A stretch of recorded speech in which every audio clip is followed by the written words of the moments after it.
합신교육부 계절공과 청소년부 사과를 들어갑니다. 사과의 주제는 완전함을 향하는 그리스도인. 그렇죠. 자, 우리가 팔복에 대해서 배웠고 빛과 소금에 대해서 배웠는데 그와 관련하여서 율법과 복음의 문제를 좀 다루도록 하겠습니다. 팔복의 본질과 교회의 존재감을 안 사람들이 더 나은 의를 가져야 한다라고는 예수님의 가르침이 무슨 뜻이란가? 그리고 율법의 참뜻, 유대인들이 오해했던 바와 그리고 참뜻이 무엇인지에 대해서 비교 설명하면서 율법과 복음, 예수 그리스도의 의미에 대해서 명확히 한 다음에 적용점을 살펴보고 총정리를 하는 식으로 사과는 구성이 되어 있습니다. 그렇다면 첫 번째 페이지, 먼저 암송 구절은 이것이죠. 내가 율법이나 선지자 폐하로운 줄로 생각하지 말라. 폐하로운 것이 아니요 완전하게 하려 함이니라. 그 율법과 선지자 이 구약이 예수 그리스도로 말미암아 더 완전하게 된다라는 의미 여러분들이 아실 필요가 있습니다. 자, 그럼 먼저 이거부터 살펴보도록 하죠. 율법이 뭡니까? 십계명, 율법 이거 뭡니까? 규율집, 행동강령 그렇지 않습니다. 단지 규율집이나 행동강령이 아니라 여기에는 하나님의 마음과 성품과 뜻이 들어있는 사랑의 메시지임을 먼저 알아야 됩니다. 율법은 하나님의 뜻과 하나님의 사랑이 모태가 되어서 만들어진 그러한 규칙이죠. 그렇기 때문에 율법이 가리키는 것은 단순한 행동 강령이 아니라 하나님 나라로 향하는 사람들 또 하나님의 뜻 그리고 궁극적으로 그것을 이루기 위해서 예수 그리스도의 십자가 그것을 다 표상적으로 가리키고 있는 그러한 것들이 있는 것입니다. 율법의 내용은 하나님의 뜻이요. 율법의 제사법들은 예수 그리스도를 가리키는 것이요. 이러한 것으로 구성이 되어 있는 것이죠. 그래서 그 예수 그리스도를 믿는 믿음의 교회, 이것은 율법의 연장선상에 있는 것입니다. 그래서 구약 따로, 신약 따로, 율법 따로, 복음 따로가 아니라 이것의 연계성과 어떤 과정을 통해서 그리스도로 말미암아 새롭게 되고 더 완전하게 되고 그 의미가 살아나는지를 우리가 볼 필요가 있는 것이죠. 절대로 이것을 따로따로라고 여기면 안 되는 것입니다. 율법이 하나님의 뜻과 예수 그리스도를 가리키고 있으며 복음은 하나님의 뜻이 예수님을 통해 이루어지고 있음을 알려줍니다. 그런데 이것을 오해했죠. 누가? 유대인들, 바리새인들은 오해를 했습니다. 그래서 하나님의 뜻을 살피기보다 형식과 규칙, 죄송합니다. 오타가 있죠. 규칙, 아이고. 형식과 규칙에만 집중했기 때문에 그들은 본 뜻을 이해하지 못했어요. 이와 같이. 그래서 야, 저 뭐 아브라함 혈통도 아닌 사람이 어떻게 구원을 얻는다 그래? 심령이 가난하면 천국을 얻어? 야, 율법도 안 지켰는데 어떻게 천국을 얻어? 이거 이렇게 가르치는 저 예수라는 사람 율법 무시하는 사람 아니야? 이렇게 오해를 했던 것이죠. 그러나 예수님은 분명하게 얘기합니다. 그게 아니라 율법이 하나님의 뜻과 사랑을 담는 거 아니냐. 그리고 율법을 가리키는 것이 구원자의 사역이 무엇이냐를 가리키고 있는 것이 아니냐. 예수인 나는 이 모든 것을 지키고 준수하고 율법대로 이것을 이루는 자다. 예수님은 자신을 오해하는 이들에 대해서 그것을 분명하게 말씀하시죠. 그래서 마태복음 5장 17절에 내가 율법이나 선지자를 폐하로운 줄로 생각지 말라. 완전하게 하려 함이라 이 말씀을 주시는 겁니다. 율법은 하나님의 선하신 성품과 뜻을 담고 있습니다. 율법은 역사가 끝날 때까지 효력을 잃지 않습니다. 예수님은 이러한 율법의 참 의미를 알고 완전하게 이루셨습니다. 이 사항 알고 넘어가야죠.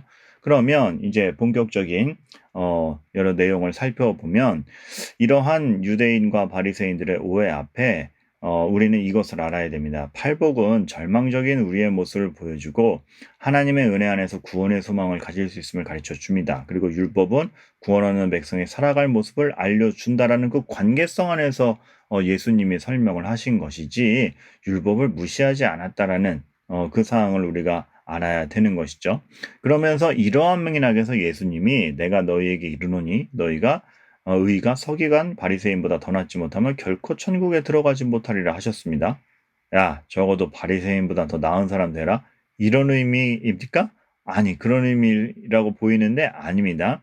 그래서 면밀하게 살펴보면 여기서 더 나은 의라는 것은 사람들이 말하는 의로움이 아니라 하나님이 주시는 완전한 의로움. 그러니까 서기관 바리새인들이 내가 이만큼 지켰어. 자기 실력으로 증명하는 의가 아니라 하나님이 주시는 의로움. 그 완벽한 의로움을 뜻합니다. 두 번째는 하나님이 주시는 은혜를 누렸다면 정말 의롭게 살아가도록 애쓰는 태도.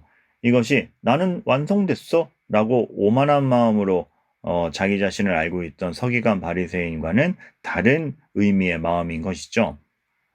그래서 그 참 의미는 더 나은 의를 가져야 한다라는 참 의미는 거저 나눠주시는 의를 기대하고 찾으라. 거저는 뭐 공짜로 준다 이게 아니라 하나님이 주시는 완전한 의로움을 찾아야 된다. 그리고 두 번째는 그러한 의에 대해서 갈망하면서 애써야 된다.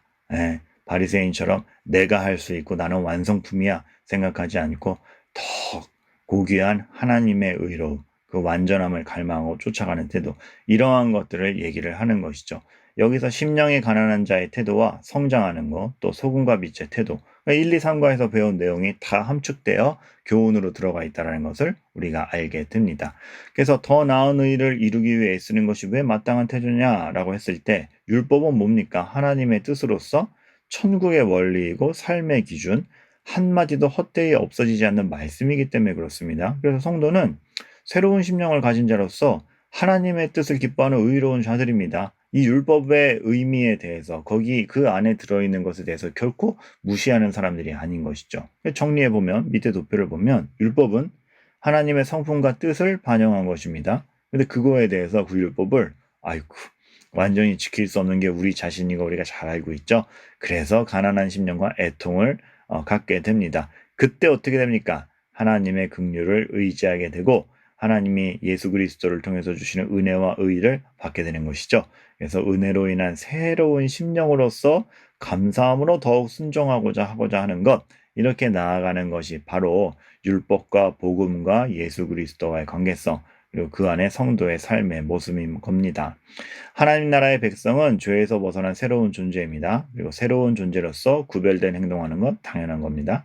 근데 그리스도인들에게 율법은 엄격한 규칙이 아니라 기쁨과 감사가 넘치는 삶의 모습을 안내하는 역할입니다. 율법으로 구원을 받는 건 아닙니다. 예수님을 믿음으로 구원받죠. 근데 구원을 얻은 백성이 그 율법의 의미를 되새기고 따라가는 건 당연하다. 그 의미인 것입니다. 그래서 이런 맥락에서 율법의 참 뜻을 고찰해 봐야 돼요. 유대인들은 율법을 겉으로만 지키면 된다고, 겉으로 드러나는 행동에서만 뭐 티가 안 나면 된다고 생각했어요. 근데 그게 아니라는 거죠. 예를 들어 살인하지 말라. 야, 내 누구 죽은 일은 없지. 그러면 참 뜻은 뭡니까? 그 정도가 아니라 상대방에 힘을 주고 상대방을 높여주는 모든 행동을 하지 못하면 살인하는 거다. 심지어 에이 바보야 이렇게 상대방을 낮추는 말을 하는 것도 살인이다. 그 본질부터 마음부터 보시는 것이 하나님의 기준이었죠. 간음하지 말라. 당시 사람들은 나 부인 2명 아니야. 우리로서는 나 야동 안 봤어. 이런 특정 행동으로 지켰다고 생각하죠. 물론 이런 행동도 중요합니다. 그런데 상대방을 얼마나 존중해서 볼 수 있는 마음을 가지고 있느냐. 그리고 내 욕구대로 다 하지 않고 하나님의 방식대로 생각하며 절제할 수 있느냐. 이 모든 것이 간음과 관계되어 있는 것이죠. 맹세에 대해서도 그 당시 사람들은 야, 나 하나님한테 맹세하지 않고 하늘에 맹세했다. 그러니까 교묘하게 말을 만들어서 야, 내 구름에 대고 맹세했지. 하나님 이름 대고 맹세한 거 아니니까 어겨도 돼. 이딴 식으로 교묘하게 조작을 했습니다. 그런데 신뢰감과 책임을 가지고 말하고 행동하는 태도를 가져야 한다. 예수님께서는 분명히 그 참뜻을 얘기하시는 것이죠. 너희들의 성도의 삶이란 신뢰감과 책임감을 가지고 말하는 거지 빠져나갈 구멍을 만들어 놓는 그런 사람들 아니다. 눈에는 눈으로 복수해도 된다? 아닙니다. 손해받은 것만큼 정당하게 받을 줄 알아야지 분노에 사로잡혀서 복수하지 말라는 것입니다. 그러니까 예를 들어 내가 눈을 다치면 우리는 눈으로 갚아줍니까? 감정들을 냅두면 눈 이상의 것을 아주 그냥 상대방을 죽여놓죠. 예, 더 세게 때리죠. 손해받은 거 이상만큼 복수하려는 게 우리의 마음인데 이 눈에는 눈으로가 가르치는 말씀은 손해가 있었다면 그 손해받은 것만큼만 배상하게 하고 그 이상의 악한 마음이 커지지 않게 해라라는 분노에 사로잡혀서 복수하지 못하게 하는 것, 그리고 정당한 재판을 통해서만 판결을 해야지 너희들이 악한 마음으로 움직여서는 안 된다를 강조하는 거예요. 그러니까 결국 율법의 모든 참뜻은 어떻게 더 사랑을 베풀고 하나님의 공동체에서 혀로 연합되어 나가는가를 말하고 있는 것이죠. 상대방의 큰 호의를 가지고 행동해야 된다라는 말이 뒤에 덧붙는 이유가 바로 거기에 있는 것입니다. 그래서 율법은 엄격한 규칙, 이것이 아니라 하나님의 사랑을 어떻게 드러내는가, 은혜 받은 자가 그것을 드러내는 것이죠. 그래서 예수님은 율법을 설명하시면서 하나님 나라의 백성다운 성품, 사랑 실천하는지 보셨고, 하나님 성품을 닮도록 격려하셨고, 삶의 모습을 알려주는 것입니다. 이렇게 이해했을 때 아이들에게 구체적으로 생각해 보게 합니다. 나에게 있어서 유대인들은 그랬고 바른 의미가 뭔지 배웠는데 나에게 있어서 살인하지 말라, 간음하지 말라 이런 건 뭘까? 나 어떤 선한 마음을 가지고 누군가를 대하고 행동하나? 상대방에 대한 사랑과 의로운 마음이 동기요 목적이어야 합니다. 그런 행동들이 뭐가 있을까? 작은 것부터 한번 실천 사항을 구체적으로 남기게 해 보세요. 마지막으로 이 도표를 통해서 1, 2, 3가 다 정리할 수 있습니다. 1, 2, 3, 4가 내용이 한 도표로 되어 있죠. 그래서 8가지 보게 돼요.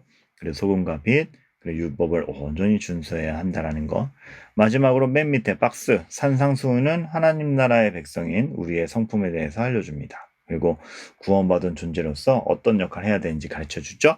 네, 복음과 삶의 균형적인 모습, 진리를 알려주는 게 이 산상수훈인 줄 알고 이번 개정권과를 통해서 복음의 정수와 또 예수님의 가르침을 아이들에게 잘 전달해 주시기를 바라겠습니다. 감사합니다.